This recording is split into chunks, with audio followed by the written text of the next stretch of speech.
우리 좌우 앞뒤 분들과 이렇게 인사하겠습니다. 사랑하고 축복합니다. 사랑하고 축복합니다.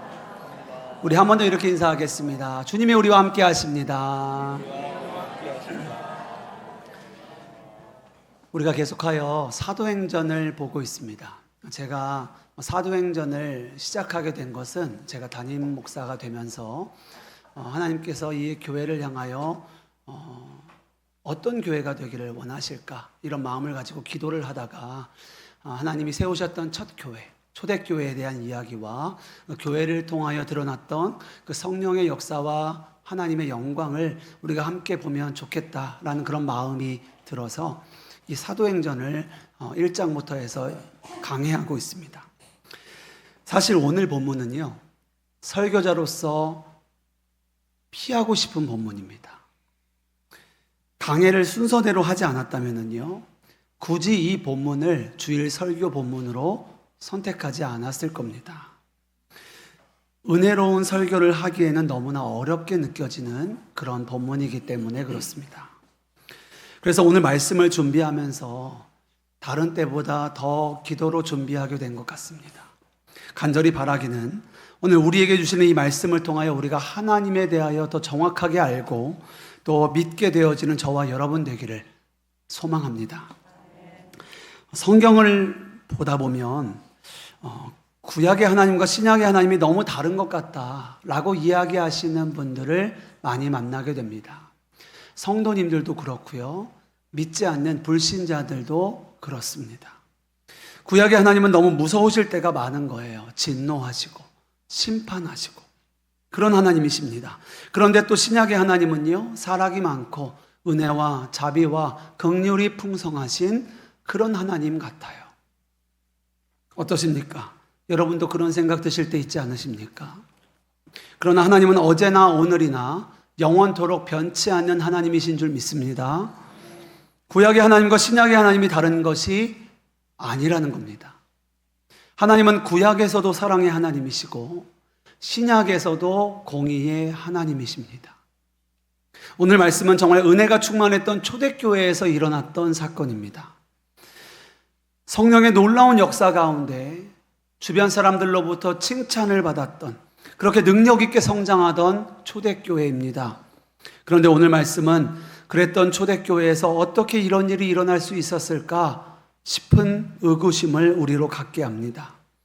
본문의 내용은 이렇습니다. 초대교회에 아나니아와 삽비라라 하는 부부가 있었습니다.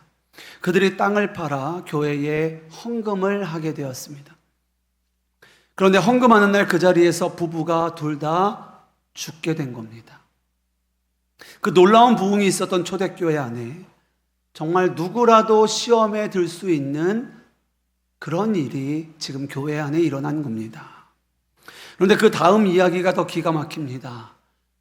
죽었던 이유가, 그들이 죽은 이유가 그들이 땅을 판 돈 일부를 감추고 다 바쳤다고 거짓말을 하였기 때문이라는 거예요.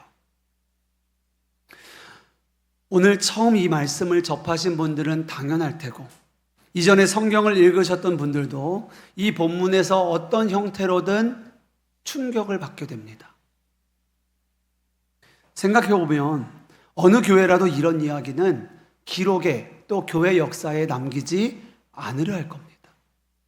그런데 충분히 감출만하고 쉬쉬할 만한 이 사실을 성경에서는 가감없이 전하고 있습니다. 그 이유가 분명히 있겠죠. 오늘은 왜 이 말씀이 성경에 기록되었는지, 그리고 이 사건을 통하여 하나님이 우리에게 무엇을 말씀하시고자 하는지에 대하여 함께 말씀을 나누고자 합니다. 오늘 아나니아와 삽비라가 땅을 팔아 헌금을 드리고 거짓말을 한 것 때문에 죽임을 당하게 되었다라고 제가 조금 전 말씀을 드렸는데요. 여러분은 어떤 것 때문에 충격이 오셨습니까? 아나니아와 삽비라 때문에 충격을 받으셨습니까? 아니면 하나님 때문에 충격을 받으셨습니까? 아니, 어떻게 하나님 앞에 거짓말을 할 수 있어? 어떻게 헌금을 하면서 거짓으로 할 수 있어? 이것이 충격입니까? 아니면 아니, 어떻게 하나님이 그 거짓말 조금 했다고 그렇게 죽이실 수가 있어? 하나님 너무하신 거 아닌가? 이것이 충격입니까? 여러분은 어느 쪽이 충격이 되십니까? 사람들이 다 충격을 받아도 그 충격이 다 같은 것은 아닙니다. 대부분 우리가 받는 충격은 아나니아와 삽비라 때문이 아닙니다. 하나님 때문에 충격을 받죠. 어떻게 그런 정도의 잘못 때문에 그 자리에서 죽일 수 있느냐는 거예요. 그게 그렇게까지 잘못한 일이냐라는 겁니다. 물론 아나니아와 삽비라가 거짓말을 했다는 것을 잘했다고 할 수는 없지만 그럴 수도 있지 않습니까? 그들이 자신의 소유인 땅을 팔아 일부만 바치고 다 바쳤다고 한 것이 거짓말이긴 하지만 이것이 그렇게까지 큰 죄냔 말이에요. 남의 돈을 뺏어가지고 바친 것도 아니고 교회 돈을 훔친 것도 아닙니다. 다 하지 않고 일부를 하기는 했지만 그래도 헌금을 하지 않았습니까? 초대교회 안에 헌금을 그렇게 하지 않은 성도들도 있지 않았을까요?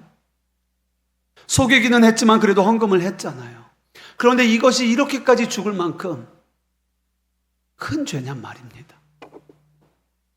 오늘도 우리가 하나님 앞에 예배드리러 나왔는데 이런 것 때문에 죽어야 한다면 무서워서 예수님 믿겠습니까? 두려워서 교회 나오겠어요? 이런 마음이 우리의 솔직한 마음이지 않습니까? 그런데 오늘 말씀을 가지고 묵상을 하다가 제 눈에 크게 들어온 구절이 오늘 본문의 마지막 구절입니다. 우리 11절 말씀 같이 한 목소리로 읽겠습니다. 온 교회와 이 일을 듣는 사람들이 다 크게 두려워하니라. 아멘. 여러분, 오늘 이 사건이 왜 일어났고 초대교회의 기록에 남았는지 우리가 분명히 알아야 합니다. 하나님께서는 교회와 성도에게 두려워해야 할 일을 두려워하게 하신 거예요. 다시 한번요. 하나님은 교회가 그리고 성도가 두려워해야 할 일을 두려워하도록 이 일을 허락하신 겁니다. 이 말을 반대로 이야기하면은요, 우리가 평소에는 그리고 당연하게 두려워해야 할 일을 우리가 두려워하지 않는다는 거예요. 두려워해야 할 일임에도 두려워하지 않는다는 거예요. 이것 때문에 하나님께서 이 시간을 통하여 초대교회를 깨닫게 하신 거죠.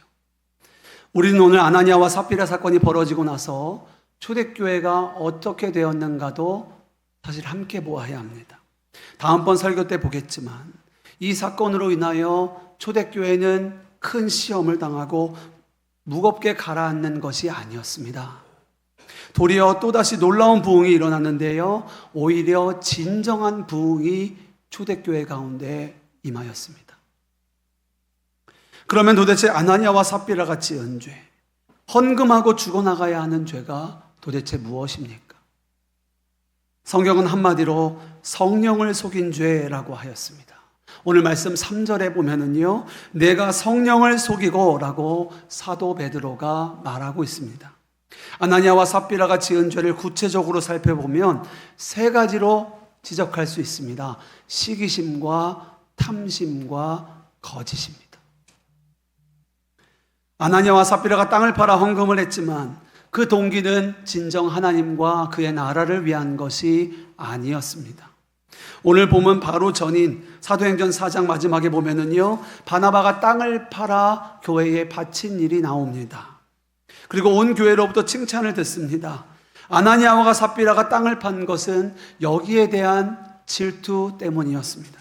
나에게도 땅이 있는데 이것을 팔아서 교회에 바치면 사람들이 나를 칭찬하겠구나, 나를 높이겠구나. 그러나 막상 땅을 팔고 나니 아쉬운 마음이 드는 겁니다. 탐심이 역사하는 거죠. 그러나 사람들로부터 땅을 바쳤다라는, 땅을 다 드렸다라는 칭찬은 받고 싶었던 것 같습니다. 그래서 얼마를 감추었습니다. 그리고 그 나머지를 사도들에게 가져가 이것이 모든 것이라고 하였습니다. 이것이 그들이 지은 죄였습니다. 그런데 사실 시기심과 탐심, 거짓말은 우리가 늘 쉽게 넘어지는 죄 아닙니까? 이게 그렇게 큰 죄인가? 그 죄가 하나님 앞에 그렇게 죽어나가야 할 정도로 큰 죄인가? 그런 생각이 드실 겁니다. 예수 믿고도 누구나 그런 죄는 다 가지고 있지 않습니까? 그런데 여기에 하나님의 메시지가 있으신 거예요. 이것이 별거 아닌 것이 아니라 심히 두려운 죄임을 알아야 한다는 겁니다. 우리는 아나니아와 삽비라가 죽은 것에 대하여 죽을 만한 죄를 지었네 라고 생각하지 않습니다. 도리어 어떻게 그런 정도를 가지고 하나님이 그렇게 무서운 벌을 주실 수 있어? 라고 합니다. 우리가 그렇게 생각하기 때문에 이 말씀을 성경 안에 넣어놓은 거예요. 이러한 죄가 두려운 것은 그것이 하나님을 향한 죄였다라는 것입니다. 4절에 보면요, 사람에게 거짓말한 것이 아니라 하나님께 한 것이라 말하고 있습니다. 우리 말씀 읽어보겠습니다. 4절입니다. 땅이 그대로 있을 때에는 내 땅이 아니며 만후에도 내 마음대로 할 수가 없더냐. 어찌하여 이 일을 내 마음에 두었느냐. 사람에게 거짓말한 것이 아니요 하나님께로다. 아멘. 그렇습니다. 아나니아와 삽비라는 헌금을 드렸지만 동시에 하나님을 업신여기고 속인 것입니다. 여러분, 우리도 하나님께 이럴 수 있습니다. 우리가 하나님께 헌금을 하면서, 봉사를 하면서, 헌신을 하면서도 우리도 이럴 수 있는 가능성이 얼마든지 있습니다. 한쪽으로 보면 분명 큰 헌금을 했고 교회를 위해서 크게 봉사를 한 것입니다. 그러나 동시에 하나님을 업신여기는 행동을 할 수 있다는 거예요. 오늘 아나니아와 삽비라는 이것이 하나님을 향한 것이라고, 하나님께 드리는 것이라고 전혀 깨닫지 못했습니다. 그러니까 하나님을 속이려고 들고 또 하나님을 업신여기게 된 것입니다. 여호와 하나님을 업신여긴 일, 이것을 어찌 작다 할 수 있겠습니까? 더 충격적인 것은 아나니아와 삽비라는 성령께서 항상 자신들과 함께 한다는 것을 믿지 않았습니다. 아나니아와 삽비라가 다니던 당시 초대교회는요, 예루살렘에 오순절 성령이 임하고 성령의 역사가 놀랍게 일어났던 그런 교회입니다. 성령의 역사를 교회가 날마다 보았습니다. 성령 받은 사람들이 날마다 일어났습니다. 그들과 함께 교제했던 교인들입니다. 아나니아와 삽비라도 초대교회 교인이었기 때문에 성령의 역사를 누렸을 것입니다. 그런데도 아나니아와 삽비라는 성령 하나님이 우리와 함께 하시고 늘 성령님이 우리와 동행하신다는 것을 실제로는 믿지 않은 것입니다. 믿었다면 어떻게 주님 앞에서 거짓말을 할 수 있겠습니까? 주님이 함께 하시는데 말입니다. 지금 자신들이 하는 일이 성령님을 향한 것이라고 그가 정말 알았다면 그들은 그렇게 거짓말하지 못했을 것입니다. 이것은 오늘 우리에게도 마찬가지일 수 있습니다. 그렇게 성령에 대하여 듣고 성령에 대하여 배워도 성령님이 내 안에 계시구나, 내가 성령님과 지금부터 영원까지 동행하는구나 라고 믿지 못하고 살아가는 이들이 있을 수 있다는 거예요. 또 아나니아와 삽비라의 사건이 무서운 것은요, 영적으로 초대교회를 무너뜨리려는 악한 영의 괴계였기 때문에 그렇습니다. 마귀의 역사였기 때문이에요. 베드로는 3절에 보면 아나니아와 삽비라의 마음에 사단이 가득하여 성령을 속였다라고 말합니다. 사단이 마음에 가득하여, 이 말은 아나니아와 삽비라가 가룟 유다와 같은 상태가 되었음을 말하는 겁니다. 영적으로 완전히 마귀에게 넘어가 버렸다는 거예요. 그렇게 성령을 속이게 된 것입니다. 사단이 마음에 가득하다는 것은 가룟 유다가 은 30에 예수님을 팔아넘겼을 그때에 되어진 일과 똑같습니다. 사단은 가룟 유다에게 처음에 예수님을 팔 생각을 그에게 넣었습니다.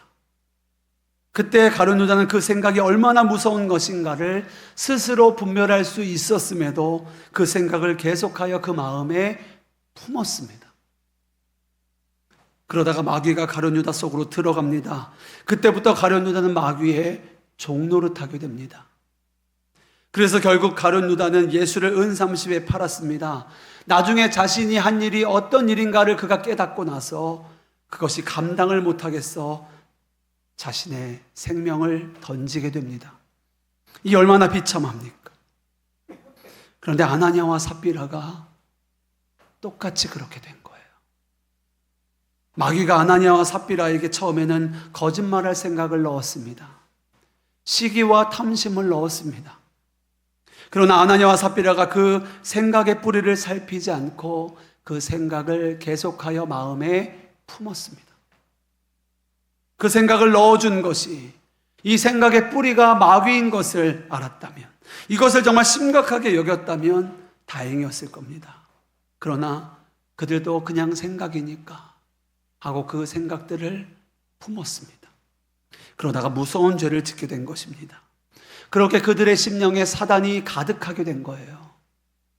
그래서 자신이 지금 사람에게 거짓말하는지 하나님께 거짓말하는지도 모르는 지경이 된 겁니다. 그렇게 그들의 영이 어두워졌습니다. 아나니아와 삽비라도 분명 예수 믿고 성령의 체험도 했던 사람들입니다. 그들이 마귀가 주는 생각을 품으니까 어떻게 되었습니까?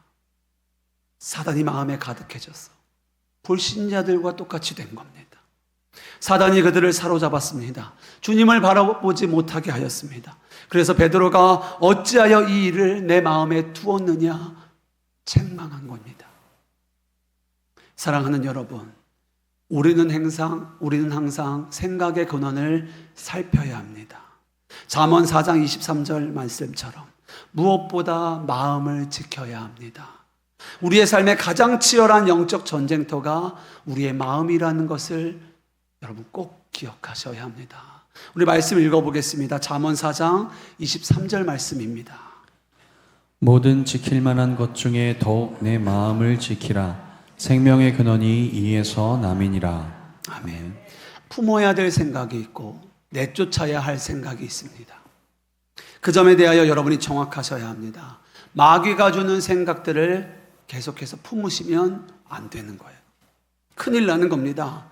마귀가 주는 생각을 계속 품으면 가룟 유다와 같이, 오늘 아나니아와 삽비라와 같이 마귀가 들어와 주인 노릇하게 됩니다.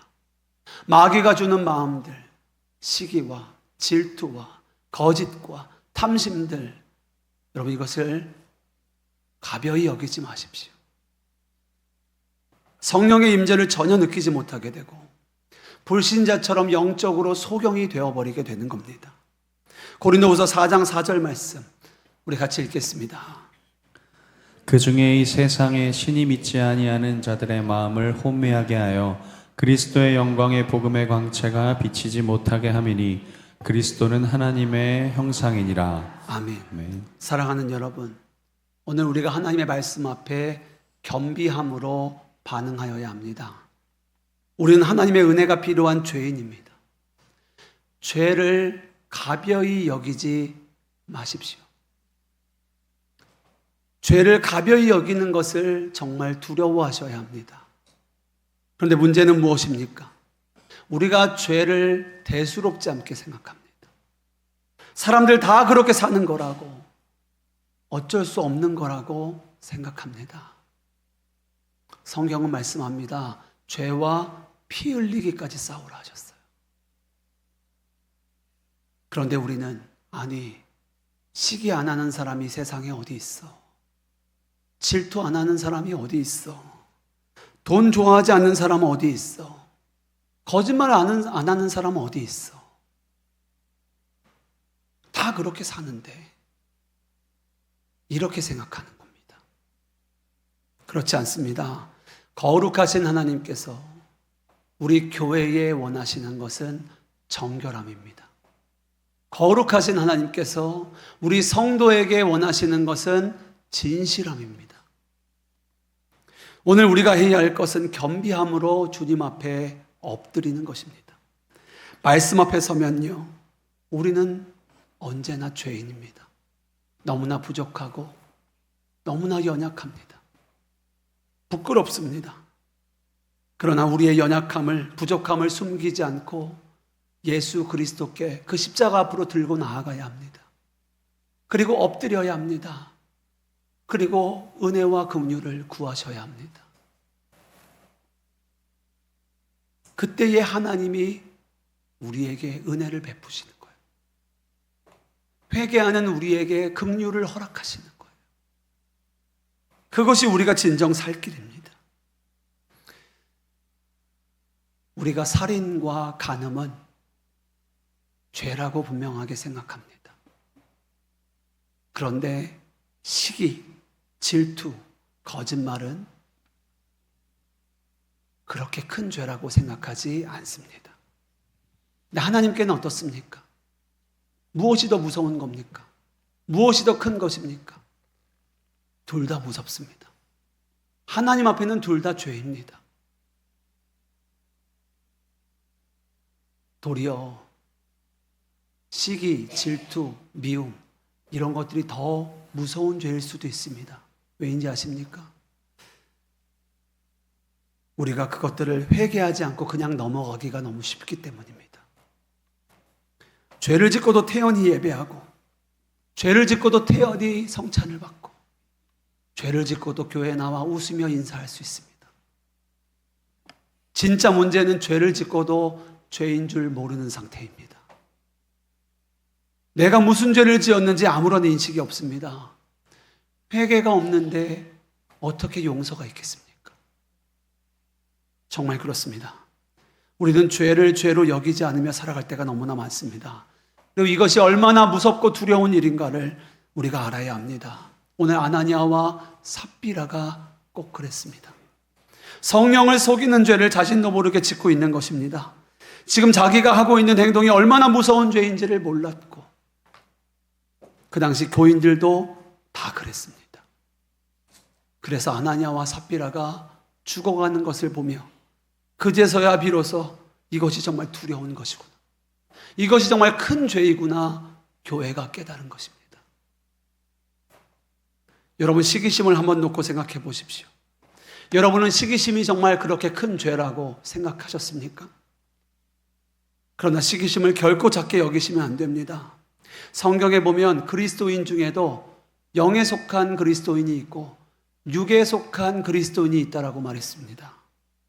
고린도전서 3장 3절에 보면 고린도 교인들이 육신에 속한 그리스도인이라고, 영적으로 어린아이라고 말했는데요, 그 증거로 시기와 다툼을 꼽았습니다.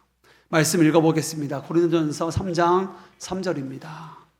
너희는 아직도 육신에 속한 자로다. 너희 가운데 시기와 분쟁이 있으니 어찌 육신에 속하여 사람을 따라 행함이 아니리요. 그렇습니다. 아무리 성령의 은사가 많아도, 그리고 교회에서 직분과 사명을 감당하고 있어도 시기와 다툼 하나 해결하지 못하고 자아중심적인 삶을 살아가는 사람은 영적으로 어린아이와 같은 그리스도인인 겁니다. 육을 따라 사는 그리스도인인 겁니다. 아나니아와 삽비라는 육신에 속한 그리스도인의 모습을 그대로 보여주고 있습니다. 그들은 시기심으로 가득했습니다. 이 시기심이 무서운 죄임을 알아야 합니다. 누구나 다 그렇지 뭐, 이렇게 넘어갈 문제가 결코 아닌 겁니다. 시기와 다툼의 죄를 살인과 간음과 같은 죄로 생각하고 하나님 앞에 애통하며 엎드려 용서를 구하여야 합니다. 은혜를 구하여야 합니다. 로마서 8장 13절에 너희가 육신대로 살면 반드시 죽을 것이로되 영으로서 몸의 행실을 죽이면 살리니 라고 말씀하셨습니다. 회개하고 몸의 행실을 죽여야 우리가 사는 겁니다. 탐심은 어떻습니까? 탐심은 모든 죄의 뿌리라고 하였습니다. 디모데전서 6장 10절에 돈을 사랑함이 일만하게 뿌리다 라고 하셨어요. 여러분은 돈을 사랑하십니까? 돈을 미워하십니까? 성경은 분명히 말했습니다. 돈을 사랑함이 일만하게 뿌리라는 거예요. 그런데 우리는 그것을 회개할 거리라고 조금도 생각하지 않습니다. 내가 무슨 살인죄를 지었나, 간음죄를 지었나. 살아가는데 돈은 필요한 거지. 다 돈 사랑하는 거지. 우리는 그렇게 생각합니다. 그런데 모든 죄의 뿌리가 어디에서 온다고요? 돈을 사랑하면서 온다고. 성경은 분명히 말씀합니다. 거짓말은 어떻습니까? 거짓말 정말 무서운 죄입니다. 그러나 우리는 거짓말에 대하여 너무나 익숙합니다. 너무나 당연합니다. 별로 죄라고 여기지 않습니다. 그러나 거짓말이 얼마나 큰 죄인지 알아야 합니다. 거짓의 아비가 마귀라고 성경은 말하고 있습니다. 요한복음 8장 44절에 너희는 너희 아비 마귀에게서 났으니 그가 거짓말쟁이요 거짓의 아비가 되었음이라 라고 말합니다. 거짓말하는 것을 결코 가벼이 여기시면 안 됩니다. 거짓말을 할 때마다 여러분의 입을 틀어 막으셔야 합니다. 그리고 하나님 앞에 엎드리셔야 합니다. 하나님, 이게 무슨 일입니까? 지금 제 입에서 무엇이 나오고 있는 것입니까? 내가 어떻게 이렇게 거짓을 술술 나옵니까? 여러분, 이렇게 하셔야 되는 겁니다. 거짓은 무서운 죄입니다. 근데 정말 무서운 것은 우리가 거짓말을 하면서도 전혀 가책이 없는 상태가 되어버리는 겁니다. 그러니 회개도 없고 그러니 용서함도 없는 겁니다. 사랑하는 여러분, 우리가 믿고 섬기는 여호와 하나님은 거룩하신 하나님이십니다. 죄를 미워하시고 거짓을 미워하시고 불의를 미워하십니다. 하나님은 사랑의 하나님이시고 공의의 하나님이십니다. 여러분, 반드시 기억하십시오. 하나님은 우리를 있는 모습 그대로 사랑하지만 우리를 있는 모습 그대로 두지 않으십니다.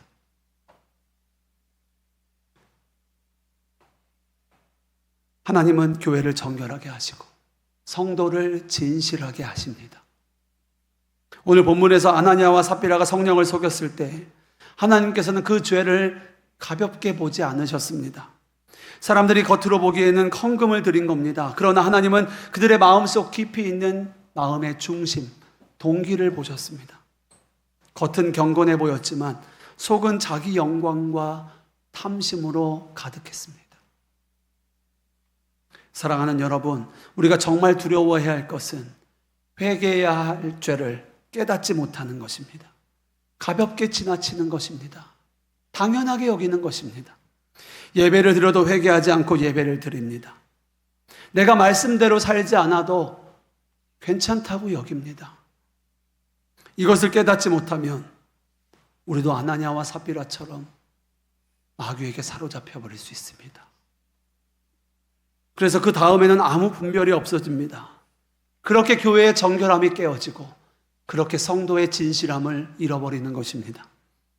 그러나 하나님은 결코 이 일을 그냥 두지 않으십니다. 하나님은 구약에서도 공동체의 거룩과 정결함을 깨뜨리는 행위들을 결코 그냥 두지 않으셨습니다. 여호수아서에 보면 이스라엘이 가나안을 정복하기 시작할 때 여리고성을 무너뜨립니다. 그때에 하나님께서 그 모든 전리품을 가져오라고 하셨어요. 그때에 아간이 은과 금과 외투를 훔쳐서 자기 장막에 숨겨 놓았습니다. 그리고 다음에 무슨 일이 일어났습니까?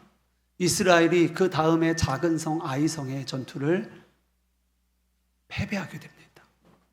결국 아간과 그의 가족들은 돌에 맞아 죽고 심판을 당합니다.